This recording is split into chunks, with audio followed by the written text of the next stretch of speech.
श्रोता प्रेमियों, मैं राम सागर शास्त्री आप लोगों के समक्ष एक प्रसंग रख रहा हूं कि भीम का नाम ब्रकोदर कैसे पड़ा। देखिए, राजा वासुकी की एक पुत्री थी जिसका नाम था अहिलमती। भगवान शिव की रोज बेल पत्रों से पूजा करती थी। एक दिन बेल पत्र नहीं मिले तो उसने सूखे बेल पत्र शिव को अर्पण कर दिए। भगवान शंकर प्रकट हो गए। उसी समय हो कर प्रकट बोले शिव भगवान, देवी अपने हाथ से प्रगटा भाग्य विधान। हे देवी, तूने अपने हाथों से ही अपने भाग्य को पलट लिया है। शिव ने कहा, देवी तूने ये निर्जीव बेलपत्र मुझे अर्पित किए हैं, इसलिए तेरा विवाह मुर्दे के साथ होगा। जब तुम उसे अमृत पिलाएगी तो वह जीवित हो जाएगा।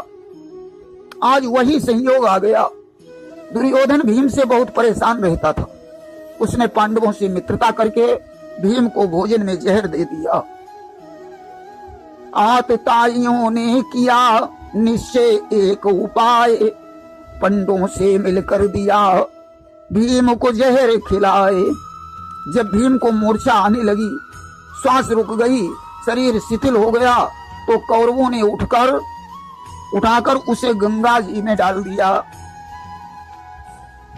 बहते बहते लाश वह जा पहुंची पाताल, वहां जा रहा था वहां वह कुंती का लाल।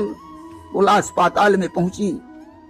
नाग सुता भी उस समय गंगा जी के तीर भोग रही थी शांतिमय सुंदर सुरुचि समीर। नागसुता अहिलमती भी वहां खड़ी थी। अहिलमती ने भीम की लाश को देखा, दौड़कर अपने पिता के पास पहुंची। उसने कहा, पिताजी, आज गंगा जी में एक हृष्ट पुष्ट सब बहा जा रहा है। अगर आप आज्ञा दें तो मैं उसे निकाल लाऊं और अमृत पिलाकर जिंदा करके विवाह कर लूं।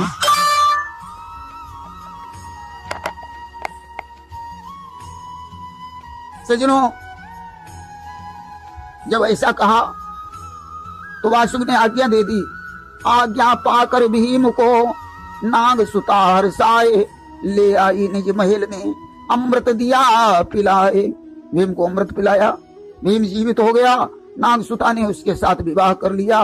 भीम ने अमृत कुंडों को देखा, सोचने लगे एक कुंड यहाँ से ले चलें और अपने भाइयों को अमृत पिला देंगे, वे सब अमर हो जाएंगे। परंतु तक्षक उन कुंडों की देखभाल कर रहे थे। भीम ने नागों पर आक्रमण कर दिया। 14 करोड़ नाग घायल कर दिए। अमृत कुंड लेकर भाग खड़ा हुआ। तक्षकों ने भगवान शंकर के पास पहुंचकर सारा किस्सा बताया। भगवान शंकर पार्वती के सहित वहां पहुंचे।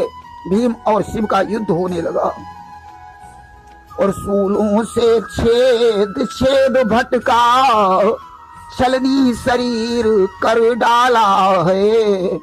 भीम भी गदा धरबा का है, कुंती माता का पाला है।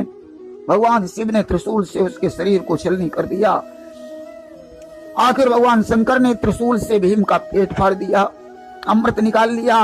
नागसुता विलाप करने लगी कि कैसी बेंदी कैसा सिंदूर, श्रृंगार कहाँ का साज कहाँ।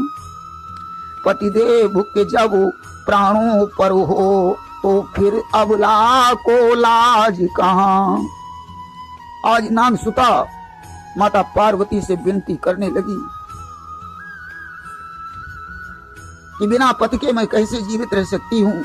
तब पार्वती ने शिव से कहा, नाथ, कि यह न्याय उचित है दया धाम, पर इतनी विनय हमारी है और इस महापुरुष की मृतक देह प्राणों के लिए भिखारी है।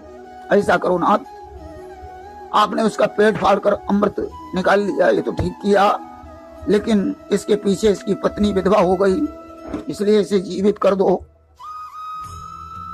आज भीम के पेट को सिलकर भगवान शंकर ने जीवित कर दिया। तो जब ते उदर वक्र हुई गए और तब ते नाम ब्रकोदर भयऊ।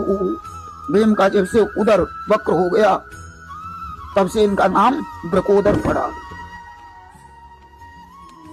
अब सज्जनों भीम ने अपने घर के लिए प्रस्थान किया। वहां तो सभी परेशान थे कि बिलख बिलख कर मां दुखी काट रही थी काल, एक बार ये सामने आ पहुंचा प्रियलाल। कुंती बड़ी दुखी थी, तब तक भीम जाकर के पहुंचे। आज सभी पांडव माता कुंती के सहित भीम को देखकर प्रसन्न हो गए। सज्जनों दूसरी बात, भीम का नाम वृकोदर क्यों पड़ा? देखिए, लाक्षागृह से निकलकर पांडव एक चक्रपुर को चले गए। एक चक्रपुर को गए, सुमर कृष्ण यदुवीर, एक ब्राह्मण के यहाँ ठहरे पांडव वीर।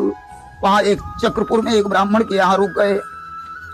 भीम को छोड़कर बाकी 4 भाई भिक्षा के लिए चले गए। अचानक ब्राह्मणी के घर में रुदन मच गया। कुंती वहां जाकर पूछने लगी, अरे